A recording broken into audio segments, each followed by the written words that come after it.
Em nome do Pai, do Filho e do Espírito Santo. Amém. Que as nossas palavras demonstrem sempre o poder do Espírito Santo, para que a nossa fé se baseie no poder de Deus e não na sabedoria dos homens. Nossa Senhora, rogai por nós, e Santa Teresinha, intercedei por nós. Em nome do Pai, do Filho e do Espírito Santo. Amém. Olá, meus amigos, tudo bem?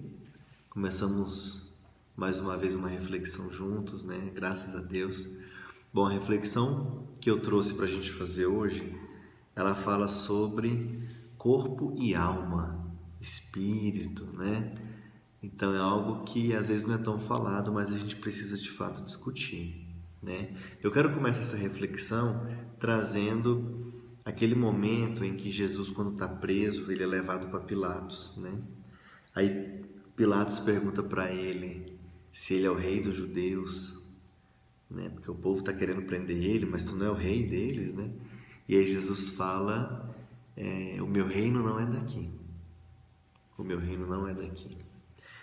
E depois completa que ele veio, na verdade, para trazer a verdade, né? Seu testemunho, né?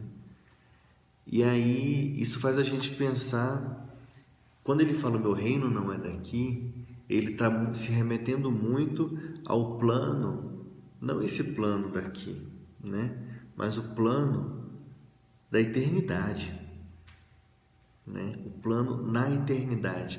A vida de Jesus como homem foi para trazer uma mensagem de amor, de esperança, uma mensagem de fé, mas principalmente para nos salvar dos nossos pecados. Ele veio, né, como sacrifício do seu Pai para salvar-nos a todos dos nossos pecados e trazer essa mensagem, né, de amor.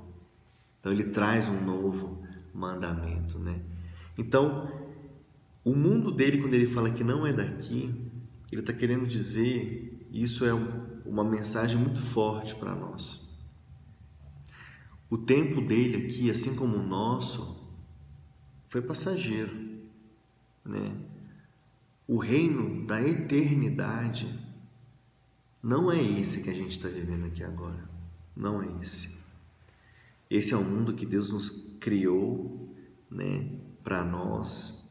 E aí a gente vem para cuidar do que Ele criou, né, para trazer para o trabalho, né, trazer a compaixão, trazer uma palavra ao próximo. A gente vem aqui para nos amar, né, e dar continuidade nessa coisa linda que Deus criou, certo? Porém, a gente não pode esquecer que isso aqui é passageiro. Muito mais do que essa carne, muito mais do que essa carne aqui, ó, existe uma alma. Existe uma alma, que eu ganhei essa alma quando eu fui concebido. Essa alma é eterna. Essa minha alma é eterna. Esse meu corpo, depois que eu morrer, o que a nossa doutrina nos ensina? Que quando nós voltarmos, né, se Deus quiser, se eu for salvo e tal, quando Jesus voltar e todos nós ressuscitarmos, né, na sua segunda vinda, então eu vou voltar nesse corpo. Porém, eu não sei quando, né?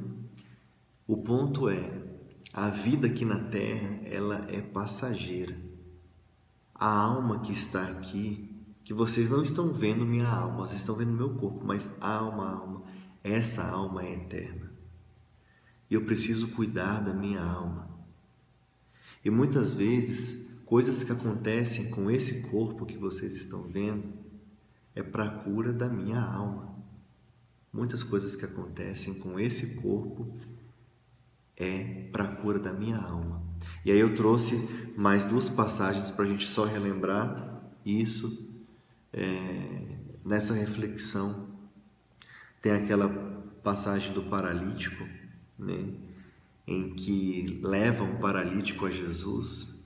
E aí quando o paralítico chega a Jesus, né, tem vários fariseus e tal, e aí todos esperam que ele fale levanta, você está curado e tal.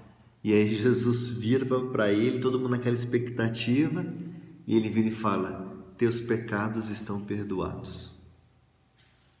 Como assim? Gente, mas o cara está paralítico, ele quer escutar, você está curado, é isso que ele quer escutar. E Jesus me vem e fala: teus pecados estão perdoados. Ah, pelo amor de Deus. Só que nessa passagem, nessa fala, nesse exemplo, Jesus demonstra que muito mais do que a cura do corpo, a preocupação dele é com a cura da nossa alma. Lembra que eu comentei que a nossa alma é eterna? A nossa alma, depois que a gente acabar, que cumprir nossa missão e acabar esse momento, terreno, a gente vai ou para o céu ou para o inferno, certo? E Jesus espera que a gente vá para o céu, porque nós somos filhos de Deus, Ele espera que a gente volte para casa. Por isso, a preocupação com o cuidado com a nossa alma. Ele quer que a gente cure a nossa alma a todos os momentos, que a gente cuide da nossa alma. Muito mais, mas não quer dizer que ele não dá valor ao corpo. Não é isso, claro que não. Até porque o nosso corpo é templo do Espírito Santo. Então, não é isso. O ponto é, a gente tem que cuidar do templo do Espírito Santo, porque ele é templo do Espírito Santo. Não é que eu tenho que cuidar do meu corpo porque eu preciso ficar sarado, porque eu preciso ficar gato, porque eu preciso ficar me mostrando para os outros. Não. E sabe por que não? Eu não posso ficar fazendo isso? Porque o fato de eu fazer isso, eu levo outros a pecar. O fato de eu cuidar do meu corpo para que eu fique bonito para outras pessoas, então, de forma proposital, eu estou levando outras pessoas a pecar.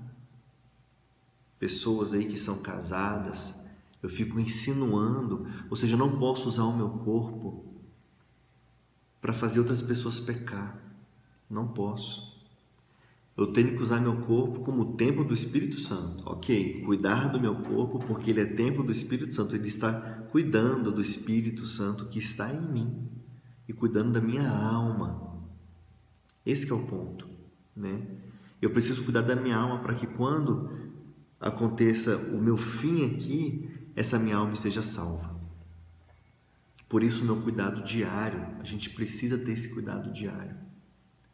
E mais uma amostra em que Jesus é preocupado com a sua alma e com a minha alma, é mais aquela passagem do cego de nascença, né? Que ele ficava de frente o templo, né? Quando os discípulos estavam passando, os apóstolos com Jesus, né? E o cego estava ali, aí eles perguntaram para Jesus: Jesus, por que ele é cego? Né? Foi ele que pecou? Foram os pais dele que pecaram? Dá até uma insinuação, tipo assim, como ele era cego de nascença, foi ele que pecou? Tipo assim, será que ele fez alguma coisa antes de nascer? Então havia ainda muitas crenças, né? Muitas coisas. Então foi perguntado, foi ele que pecou ou os pais que pecaram? Jesus fala assim, nenhuma coisa nem outra. Ele veio assim para que as obras de Deus se manifestem nele. Olha que coisa linda. Para que as obras de Deus se manifestem nele. Então, meus amigos, do que adianta um milagre, do que adianta uma cura se não há mudança? Então, o primeiro ponto de Jesus, quando ele traz a cura, quando ele traz a cura para o corpo, é pensando que a sua alma vai ter um crescimento com isso, né? Então, Jesus espera que a gente abrace o nosso sofrimento com alegria, porque esse sofrimento, ou foi ele quem, vamos colocar assim, fez com que acontecesse, ou ele permitiu que acontecesse, não foi uma ação dele. Às vezes foi uma ação do próprio demônio, né? Dos demônios, de Satanás, mas que ele permitiu, porque se ele não quisesse permitir, ele também não permitiria. Então, uma coisa ou outra, tem aí Deus no meio, Jesus no meio, certo? Ou ele é uma ação dele, ou é uma permissão dele, porque ele sabe que disso vai se trazer algo de cura para a alma. Esse que é o ponto. Então, às vezes você está passando por algum sofrimento do corpo, né? E quando eu falo sofrimento do corpo, não é só doença, não. São os desejos nossos, as tentações que não nos deixam em paz. Aquele desejo carnal, aquele desejo por aquela pessoa, que eu não posso ter aquele desejo por aquela pessoa porque ela é casada ou porque eu sou casado. Né? Aquela tentação de fazer o errado porque é tentador, porque está fácil. Então, tudo isso são doenças nossas do nosso corpo, doenças que o mundo faz com que a gente tenha no nosso dia a dia. E a gente precisa muitas vezes passar por isso e superar isso para quê? Para fazer com que a nossa alma se fortaleça e se santifique. Certo, meus amigos? Então, a mensagem é: abrace o sofrimento que o teu corpo está te trazendo.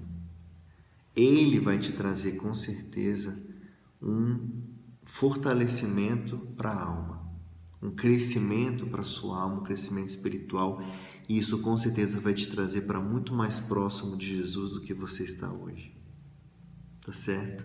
Espero que essa mensagem, que essa conversa, essa reflexão tenha te ajudado de alguma forma, né? Qualquer coisa vocês aí comentem, tá? Fiquem à vontade.